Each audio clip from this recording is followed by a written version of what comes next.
सन 1926 में पुतली बाई का जन्म एक बेड़नी परिवार में हुआ था। कम लोग जानते हैं कि मध्य प्रदेश में मुरैना जिले के बरबई गांव में बड़ी हुई पुतली बाई का शुरुआती नाम गौहर बानो था।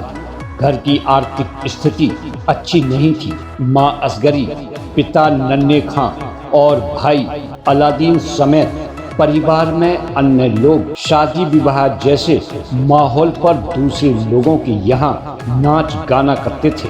इसके बदले में उन्हें जो पैसे मिलते थे उसी से परिवार का खर्च चलता था। ऐसी स्थिति में अंदाजा लगाया जा सकता है कि पुतली बाई का बचपन कैसा रहा होगा। जैसे तैसे वो बड़ी हुई और अपना पेट पालने के लिए अपने परिवार के रास्ते पर ही चलने को मजबूर हुई। कहते हैं पुतली बाई भले ही गरीब थी लेकिन उसका हुनर बोलता था। पूरे मुरैना में उसके नृत्य की तूती बोलती थी। लोग दूर दूर से उसकी महफिल देखने आया करते थे। कहा तो यहाँ तक जाता है जब पुतली बाई नाचती थी तब उस पर पैसों की बारिश होती थी। शोहरत के इसी सफर में एक दिन पुतली बाई की मुलाकात अपने सामने के कुख्यात डाकू सुल्ताना से हुई। पुतली बाई को एक शादी समारोह में नाचते हुए देखकर वो उस पर मोहित हो गया था। फिर क्या था, आगे जब भी सुल्ताना का मन होता था वो पुतली बाई को जबरन मनोरंजन के लिए बीहड़ बुला लेता था। इस दौरान धीरे धीरे दोनों में नजदीकियां बढ़ती गईं और दोनों का रिश्ता लगातार गहराता चला गया। आगे पुतली बाई हमेशा के लिए बीहड़ की हो गई। भिंड जिले के लोग बताते हैं कि पुतली बाई ने हालात से समझौता करते हुए सुल्ताना के प्यार को स्वीकार कर लिया था, लेकिन वो पूरी तरह से खुश नहीं थी। वो चाहती थी कि सुल्ताना लूटपाट करना छोड़ दे। सुल्ताना को रास्ते पर लाने के लिए वो नाराज होकर अपने गांव फिर लौट आई थी, लेकिन पुलिस ने उसे उठा लिया और सुल्ताना की जानकारी हासिल करने के लिए खूब प्रयत्न किया। इससे आहत होकर पुतली बाई दोबारा सुल्ताना के पास चली गई थी। बीहड़ में रहते हुए पुतली बाई ने डाकुओं के तौर तरीके सीख लिए और सुल्ताना के गिरोह की सक्रिय सदस्य बन गई। सब ठीक चल रहा था, तभी सुल्ताना को एक पुलिस एनकाउंटर में मार दिया गया। बताया जाता है कि सुल्ताना के साथी डाकू लाखन सिंह ने उसे धोखा दिया था। उसके कहने पर ही कल्ला डकैत ने सुल्ताना पर गोली चलाई। परिणाम स्वरूप सुल्ताना मारा गया और पुलिस ने इसे एनकाउंटर बताकर इसका श्रेय खुद हासिल कर लिया।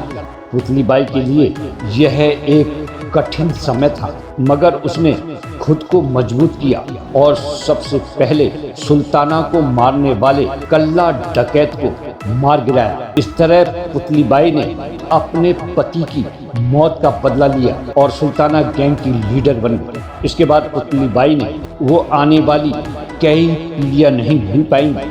उसकी हिंसक लूटपाट और डकैती से हर कोई उससे खौफ खाने लगा था। आज भी शिवपुरी के लोग उसकी बात करते हैं।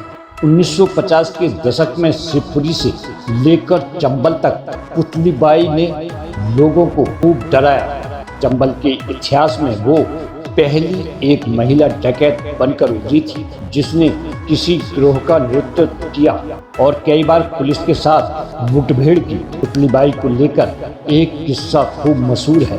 कहते हैं एक पुलिस मुठभेड़ में गोली लगने से उसका एक हाथ खराब हो गया था।